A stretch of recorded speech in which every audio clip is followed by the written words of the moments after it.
शांति। आज 28 मार्च 2022 के साकार मधुर महावाक्य हैं। मीठे बच्चे, मनुष्य मत पर तो तुम आधा कल्प चलते हो, अब मेरी श्रीमत पर चल, पावन बनो तो पावन दुनिया के मालिक बन जाएंगे। प्रश्न है आज का कि बेहद का बाप बच्चों को कौन से आशीर्वाद देते हैं और वह आशीर्वाद किन्हों को प्राप्त होती है। उत्तर है इसका कि बाप आशीर्वाद देते, बच्चे तुम 21 जन्म सदा सुखी रहेंगे, अमर रहेंगे, तुम्हें कभी काल नहीं खाएगा, अकाले मृत्यु नहीं होगी। कामधेनु माता तुम्हारी सब मनोकामनाएं पूर्ण कर देगी, परंतु तुम्हें इस विष यानी विकार को छोड़ना पड़ेगा। यह आशीर्वाद उन्हें ही प्राप्त होता है जो श्रीमत पर इस अंतिम जन्म में पवित्र बनते और बनाते हैं। बाबा कहते बच्चे दुनिया बदल रही है, इसलिए पावन जरूर बनो। गीत है आज का ओम नमः शिवाय। ओम शांति। भगवान के बच्चों ने गीत सुना। अब भगवान के बच्चे तो सभी हैं, जो भी मनुष्य मात्र हैं सब भगवान को बाबा कहते हैं। वह सब एक ही बाप है, वह सर्व का एक ही बाप है। लौकिक बाप को सर्व का बाप नहीं कहेंगे, बेहद का बाप सर्व का ही बाप है, सर्व का सद्गति दाता है और कोई की महिमा हो नहीं सकती। सभी उस निराकार बाप को ही याद करते हैं। तुम्हारी आत्मा भी निराकार है तो बाप भी निराकार है, उनकी ही तुमने महिमा सुनी है।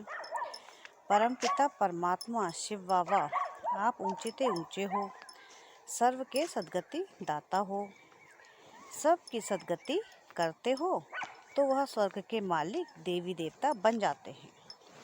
मनुष्य की सद्गति कर ना सके, मनुष्य की कोई महिमा है नहीं। अभी तुम बच्चों को बेहद के बाप द्वारा वर्षा मिलता है। आधा कल्प तुम प्रारब्ध भोगते हो, उसको राम राज्य कहा जाता है। फिर द्वापर से रावण राज्य शुरू होता है। 5 विकारों रूपी भूत प्रवेश होते हैं। जैसे वह भूत यानी अशुद्ध आत्मा जिसमें प्रवेश करते हैं तो वह बेताला बन जाता है, वैसे इन भूतों में नंबर 1 भूत काम महाशत्रु है। आधा कल्प इस भूत ने तुमको बहुत दुखी किया है। अब इन पर जीत प्राप्त कर पवित्र बनो तो पवित्र दुनिया के मालिक बन जाएंगे। बाप ही सबसे प्रतिज्ञा कराते हैं। बाप कहते हैं तुम पावन बनने की राखी बांधो तो 21 जन्म के लिए स्वर्ग पवित्र दुनिया के तुम मालिक बन जाएंगे। मैं आया हूँ पतितों को पावन बनाने। भारत पावन था जब देवी देवताओं का राज्य था, नाम ही सुखधाम था, अभी है दुखधाम। एक तो काम कटारे चलाते हैं, दूसरा लड़ते झगड़ते रहते हैं। देखो कितना दुख है। बाप आते ही हैं संगम पर। यह है कल्याणकारी संगम युग।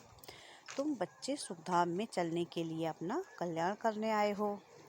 बाप कहते हैं अब मेरी श्रीमत पर चलो, मनुष्य मत पर तुम आधा कल्प चलते रहे। सद्गति दाता तो एक बाप ही है, उनकी श्रीमत से ही तुम स्वर्ग के मालिक बन जाते हो। बाकी है शास्त्र तो पढ़ते पढ़ते अब कलयुग का अंत आ गया है, तमो प्रधान बन गए हैं। अपने को ईश्वर कहलाकर अपनी ही बैठ पूजा कराते हैं।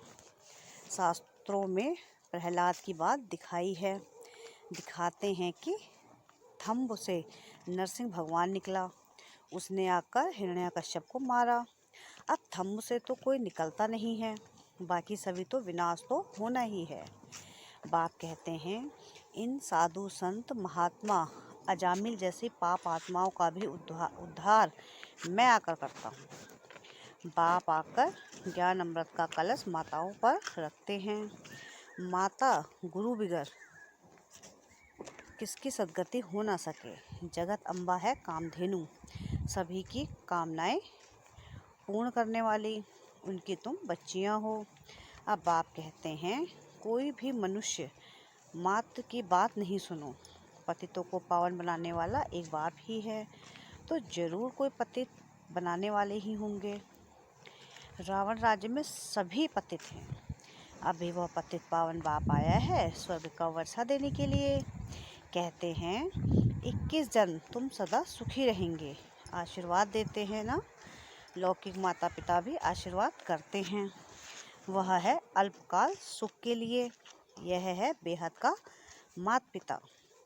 कहते हैं बच्चे तुम सदैव अमर रहो, वहाँ तुमको काल नहीं खाएगा, अकाले मृत्यु नहीं होगी, सदा सुखी रहेंगे।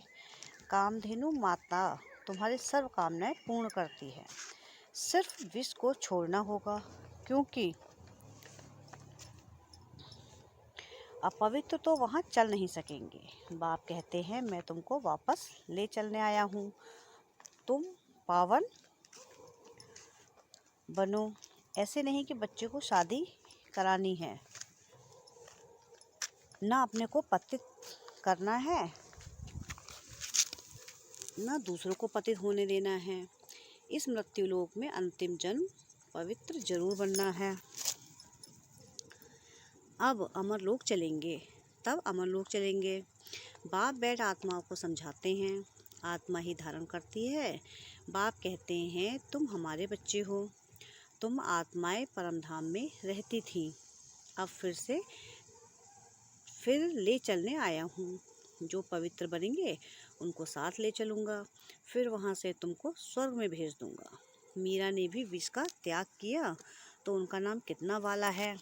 बाप कहते हैं बच्चे अब पुरानी दुनिया बदल गई, नई बनने वाली है।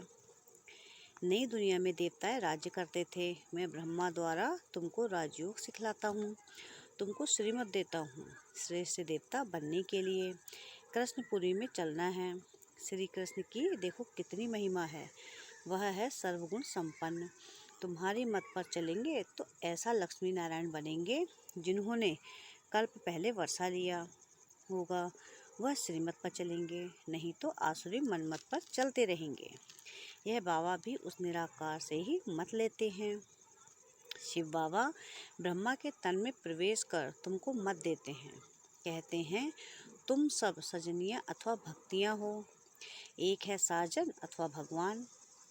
मनुष्य को कभी भी भगवान नहीं कह सकते। यह उल्टी मत तुमको मिली हुई है, इसलिए तुम्हारी ऐसी दुर्गति हुई है। मैं ही एक पार करने वाला हूँ। यह गुरु लोग मेरे धाम को नहीं जानते तो मेरे पास ले कैसे आएंगे। मनुष्य तो जहाँ भी जाएंगे तो माथा टेकेंगे, इसलिए मैं स्वयं ही लेने को आया हूँ, फिर तुमको स्वर्ग धाम में भेज दूंगा। वह है विष्णुपुरी सूर्यवंशी। त्रेता को कहा जाता है राम राज्य, उनके बाद शुरू होता है रावण राज्य द्वापर में। तो भारत शिवालय से वैश्यालय बन जाता है। यही भारत संपूर्ण निर्विकारी था, यही भारत पूर्ण विकारी बन गया। अब तुम्हें राजयोग सीख सारे विश्व पर जीत प्राप्त कर लेते हो। दो बंदरों की कहानी, वह आपस में लड़ते हैं, विश्व रूपी माखन तुमको मिलता है। तुम केवल शिव बाबा और स्वर्ग को ही याद करो।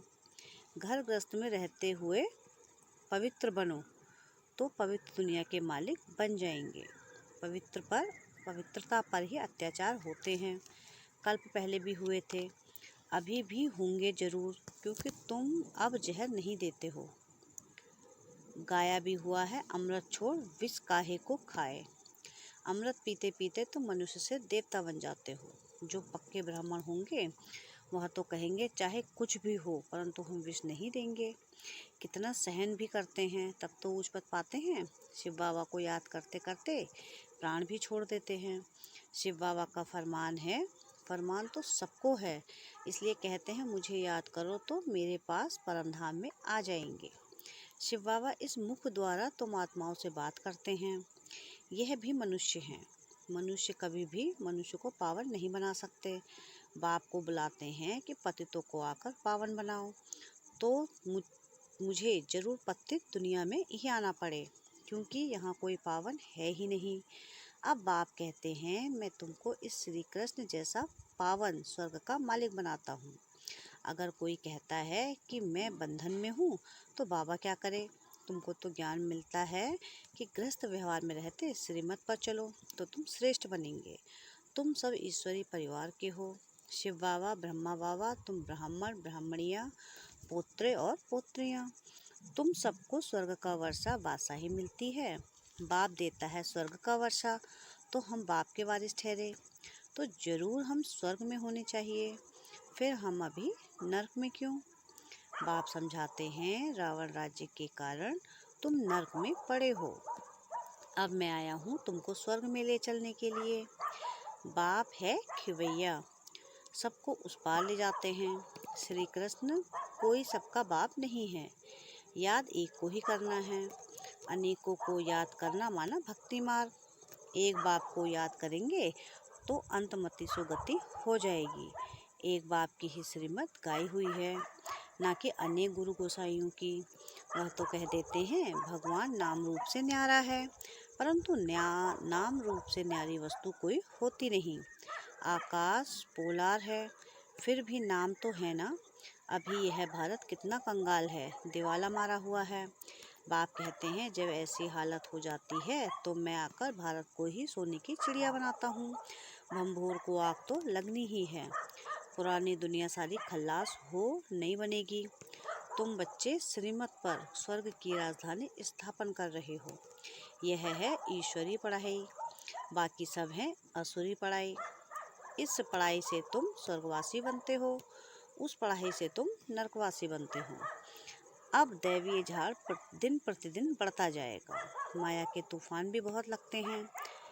तब बाप कहते हैं, यह है दुखधाम। अब तुम मुझे याद करो, परम धाम को याद करो और सुख धाम को याद करो तो बेड़ा पार हो जाएगा। बाप आते हैं दुख धाम से शांति धाम ले जाने के लिए, फिर सुख धाम में भेज देंगे। अब दुख धाम को भूलते जाओ, बाप और वर्षे को याद करो। अच्छा, मीठे मीठे सिकिले दे बच्चों प्रति माता पिता बाप दादा का याद प्यार और गुड मॉर्निंग। रूहानी बाप की रूहानी बच्चों को नमस्ते। हम रूहानी बच्चों की रूहानी बाप दादा की को याद प्यार गुड मॉर्निंग और नमस्ते। शुक्रिया बाबा, शुक्रिया। धारणा के लिए मुख्य सार है, पहली पॉइंट है, ज्ञान और योग से अपने बंधनों को काटना है। इस दुखधाम को भूल शांति धाम और सुख धाम को याद करना है। दूसरी पॉइंट है, कुछ सहन करना पड़े, प्राण भी त्यागने पड़े, तो भी बाप ने जो पावन बनने का फरमान किया है उस पर चलना ही है, पतित कभी नहीं बनना है। वरदान है आज का कि ब्राह्मण सो फरिश्ता सो जीवन मुक्त देवता बनने वाले सर्व आकर्षण मुक्त भव। संगम युग पर ब्राह्मणों को ब्राह्मण से फरिश्ता बनना है। फरिश्ता अर्थात जिसका पुरानी दुनिया, पुराने संस्कार, पुरानी देह के प्रति कोई भी आकर्षण का रिश्ता नहीं, तीनों से मुक्त। इसलिए ड्रामा में पहले मुक्ति का वर्षा है, फिर जीवन मुक्ति का। तो फरिश्ता अर्थात मुक्त और मुक्त फरिश्ता ही जीवन मुक्त देवता बनेंगे। जब ऐसे ब्राह्मण सो सर्व आकर्षण मुक्त फरिश्ता सो देवता बनो, तब प्रकृति भी दिल व जान, सिक व प्रेम से आप सबकी सेवा करेगी। स्लोगन है आज का, अपने संस्कारों को इजी यानी सरल बना दो तो सब कार्य इजी हो जाएंगे। क्या है स्लोगन आज का? कि अपने संस्कारों को इजी या सरल बना दो तो सारे कार्य इजी हो जाएंगे। अच्छा, ओम शांति, ओम शांति, ओम शांति।